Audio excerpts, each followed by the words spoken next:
अस्सलामु अलैकुम वरहमतुल्लाहि वबरकातुह।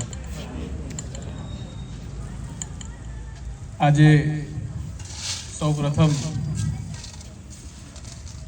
આણંદ મહેમણ જમાત કે જેઓએ મને એ લાયક સમજ્યો કે જે કંઈક કહેશે અને આપણે સાંભળીશું તો મને બોલવાની તક આપી એ બદલ સમગ્ર જમાતનો દિલથી આભારી છું। આજના આ પ્રોગ્રામની અંદર અનેક પ્રોગ્રામો તો થતા રહેતા હોય છે, પણ આ પ્રોગ્રામ મહાન છે, એટલા માટે મોટો અને મહાન છે કે અહીં આગળ બાળકોનું ભવિષ્ય તૈયાર થશે, અહીં આગળ હાથ પકડનારા તૈયાર થશે, અહીં આગળ ઊંચી શિખરો સર કરવાવાળા તૈયાર થશે।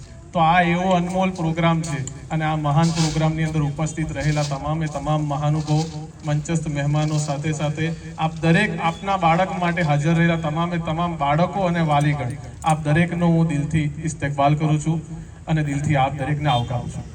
અલ્હમ્દુલિલ્લાહ સાહેબ, પરવેઝ સાહેબે મને કીધું કે આપણે આવવાનું છે અને તમે જે કર્યું, તમે જે ફિલ્ડથી આગળ વધ્યા એનું બાળકોને માર્ગદર્શન આપવાનું છે। એટલે એક મારી બાઉન્ડ્રી તૈયાર કરી દેવામાં આવી કે BA કરી અને મેં LLB કર્યું એટલે મારે ફક્ત મારી બાઉન્ડ્રીની અંદર જ રમવાનું છે। તો આજે 9, 10, 11, 12 આ દરેક વિદ્યાર્થીઓ અહીં આગળ છે। તો 9 અને 10 આ બે વિદ્યાર્થીઓ એવા છે કે જેમને હમણાં ફક્ત ધોરણ 9 અને 10 ની અંદર એવી મહેનત કરવાની છે કે જ્યારે ધોરણ 10 પછી અલગ અલગ રસ્તાઓ તૈયાર થાય ત્યારે તમને જે રસ્તો પસંદ છે ને એ રસ્તા પર જવા માટે કોઈ અડચણ ઊભી ના થાય। એટલે એવી લગન લગાવીને મહેનત કરવાની છે કે આપણું ભવિષ્યનું જે સપનું પૂરું કરવું છે કે જે આપણે બાલ મંદિરમાં હતા, KGમાં હતા, પહેલા બીજામાં હતા અને આપણા શિક્ષક આવીને પૂછતા કે બેટા તારે શું બોલવું અને આપણે તાકાતથી કહેતા કે હું આર્મીનો જવાન બનીશ, કોઈ કહેતો હું પાયલોટ બનીશ, કોઈ કહેતો હું ડોક્ટર બનીશ। તો આપણે જે બાળપણમાં આપણા શિક્ષકોને જે વચન આપીને આવ્યા છે ને એ વચનને જ્યારે પૂરું કરવું હશે ને તો એની તૈયારી માટેનો મુખ્ય પહેલું પગથિયું છે ધોરણ 9 અને 10।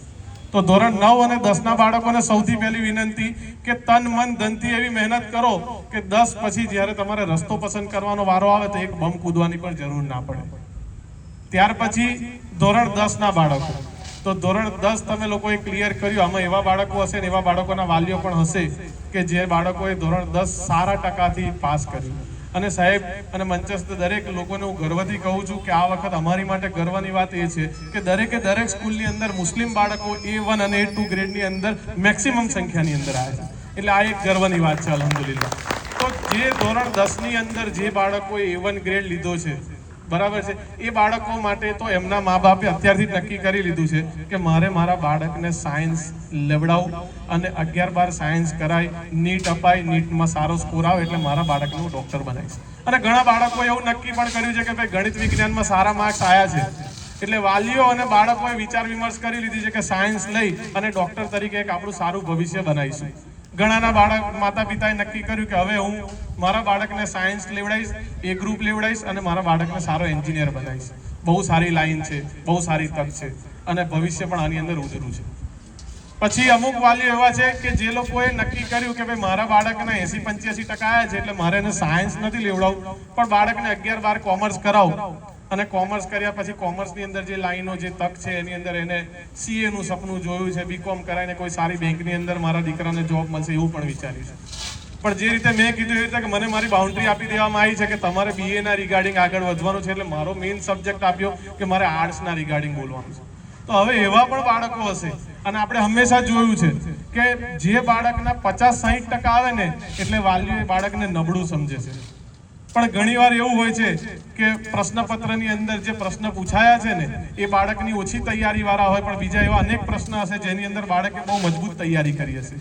એટલે 100 માર્ક્સ એ આપણા બાળકનું ભવિષ્ય તૈયાર નથી કરતું। હંમેશા બાળક 6% લાવ્યો, હા બાળકને ધગસ છે એને સાયન્સમાં જવું છે સાયન્સ કરાવો, એને કોમર્સમાં ધગસ છે કોમર્સ કરાવો। પણ અમુક વાલીઓ એવા છે મેં હંમેશા જોયું છે કે નાસીપાસ થાય મારો છોકરો કશું નહીં કરે એને આર્ટ્સ લેવડાય તો આર્ટ્સ સરળ છે, તો સૌથી પહેલા એવા વાલીઓનું ધ્યાન સાફ કરવા માટે, એમનું દિમાગ સાફ કરવા માટે કહું છું કે આપણે દૂર નથી જવું, પણ આપણે આણંદ જિલ્લાની કલેક્ટર ઓફિસમાં જઈ અને કલેક્ટર સાહેબને 5 મિનિટ મળવાનો સમય લઈને કલેક્ટર સાહેબને પૂછજો કે સાહેબ તમે 11-12 ની અંદર શું કરીને આવ્યા. ડીડીઓ સાહેબને મળજો અને એમને પૂછજો કે તમે 11-12 ધોરણની અંદર શું કર્યું છે. અને ગુજરાત નહીં, ભારતના તમામ કલેક્ટરોની જો ડિગ્રી ભેગી કરવામાં આવશે ને તો 60 થી 65% વર્ગ એવો છે કે જેઓ આર્ટ્સ લાઈન લીધી છે અને આર્ટ્સ પછી દેશની સેવાની ધગસ રાખતા હતા અને જેઓ આજે આઈએએસ ઓફિસર અને આઈપીએસ ઓફિસર બન્યા છે, જેમને પ્રોટોકોલમાં આગળ પાછળ પોલીસ પ્રોટેક્શન મળે છે. એ બાળક સાયન્સનું નહીં હોય, જૂજ હશે, એ બાળક જૂજ કોમર્સનું હશે, પણ એ બાળક 90% થી 70% થી 90% ની વચ્ચે એ બાળક એ હશે કે જેણે 11-12 ની અંદર આર્ટ્સ કર્યું છે અને દેશની સેવાની ધગસ રાખતો હતો અને આજે આઈએએસ છે કે જેને મળવા માટે આપણે લેટર લખીને અંદર મોકલીશું, ત્યાર પછી આપણને અપોઇન્ટ કરશે કે હવે જાઓ તમે મળી શકો છો. એટલે આર્ટ્સ એક એવો સબ્જેક્ટ છે કે જેની અંદર પણ જેવી રીતે સાયન્સ અને કોમર્સ પછી ઘણી લાઈનો છે, તો આર્ટ્સની અંદર પણ એવી ઘણી લાઈન છે કે તમારું બાળક આર્ટ્સ કર્યા પછી 11-12 આર્ટ્સ કર્યા પછી તે પોતે બીએ કરે છે. બીએ ની અંદર આપણા બાળકને જો કોઈ માસ્ટરી હોય ઇંગ્લિશની અંદર હોય તો આપણું બાળક ઇંગ્લિશની અંદર 3 વર્ષ પૂરા કર્યા પછી એમએ ની અંદર, માસ્ટરની અંદર બી ઇંગ્લિશ સબ્જેક્ટની અંદર કરે છે અને એના પછી જો બીએડ કરશે તો સારા શિક્ષકની જોબ મેળવશે. બાળક વધુ ધગસ અને વધુ લગનથી મહેનત કરશે અને જો આપણું બાળક આર્ટ્સ પછી બીએડ નહીં પણ બીએ એમએ કર્યા પછી પીએચડી કરશે તો બાળકના નામની આગળ ડોક્ટરની પોસ્ટ બી લાગશે અને બાળક એક કોલેજમાં સારા પ્રોફેસર તરીકે પણ કામ કરી શકશે. બહુ ટૂંકા સમયની અંદર બહુ ઉજળી તકો હોય છે અને બહુ સરળ રસ્તા પરથી જાય છે. એ રસ્તો છે આર્ટ્સનો રસ્તો.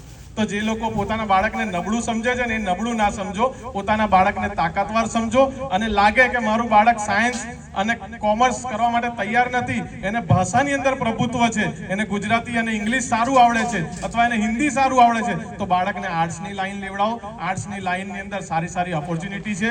બાળક આગળ જઈ અને કલેક્ટર બની શકે છે, બાળક આગળ જઈને સિવિલ સર્વિસીસની એક્ઝામ આપીને મામલતદાર બની શકે છે, આપનું બાળક તલાટી બની શકે છે, બધું જ કરી શકે છે. જે રીતે સાયન્સનો બાળક સાયન્ટિસ્ટ બની શકે છે, ડોક્ટર તરીકે ડોક્ટરનો ટેગ લઈ શકે છે, એવી રીતે આર્ટ્સનું બાળક પણ આઈએએસ કલેક્ટર બની શકે છે. એટલે આર્ટ્સની અંદર બી તકો ઉજળી છે.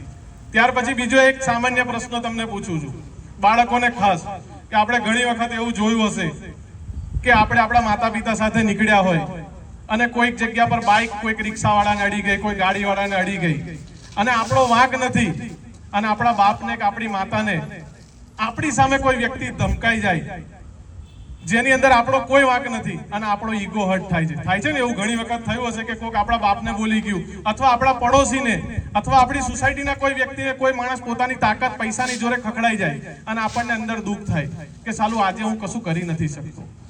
એવું ઘણી વખત જોઈએ કે આપણે કોઈ ગુનામાં નથી હોતા અને ટ્રાફિક પોલીસ દ્વારા ઉભો રાખવામાં આવે અને જરૂરી કઈ એકાદ કાગળ ઓછું હોય તો કે ભાઈ 500 રૂપિયા આપી દો, દંડ થશે. એ ટાઈમે આપણા બાપને તો જોર પડે છે, બોજ પડે છે, પણ ઘણી વખત આપણને પણ એવું થાય છે કે આ મારા બાપ જોડથી ખોટા પૈસા લઈ જાય છે. આવું તો થાય છે ને આપણા દિલની અંદર. તો આ જે દિલની અંદર તમારો જે ઈગો હર્ટ થાય છે ને, એ તમારો ઈગો હર્ટ હોય, ઈગોને ફૂલફિલ કરવાની લાઈન પણ કોમર્સથી નહીં પણ આર્ટ્સથી મળે છે. કે તમે 12 આર્ટ્સ કરી લીધું પછી તમારા બાળકને જો ઇંગ્લિશ સારું છે તો એને બીએ LLB નો 5 વર્ષનો કોર્સ છે ઇંગ્લિશની અંદર, એ કરાવો અને તમારા બાળકને સારો વકીલ બનાવો કે જે પછી કોઈની સામે ઝૂકશે નહીં. દેશની કોઈ તાકાત એવી નથી કે જે વકીલને ઝુકાઈ શકે. કાયદો સર્વોપરી છે, કાયદો બધાની ઉપર છે, કાયદાને કોઈ ઝુકાવી નહીં શકતું. તો આપણે ચાહીએ ને કે મારું બાળક તાકાતવાર બને તો 5 વર્ષનો બીએ પછી 5 વર્ષનો આર્ટ્સ પછી બાળકને 5 વર્ષનો ઇન્ટિગ્રેટેડ કોર્સ કરાવો અને બીએ LLB કરાવીને એને સારો વકીલ બનાવો.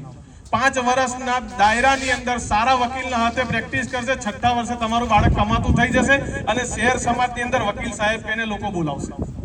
એટલે સારી ઓપોર્ચ્યુનિટી છે. અને એવું જરૂરી નથી કે 5 વર્ષ પછી તમારું બાળક જજની પરીક્ષા આપી શકે છે અને સારા જજ જેઓ બીએ કરી અને આજે જજની પોસ્ટની ઉપર છે, પછી તમને કોઈ નહીં હરાઈ શકતું, પછી તમને કોઈ ઝુકાઈ નહીં શકતું.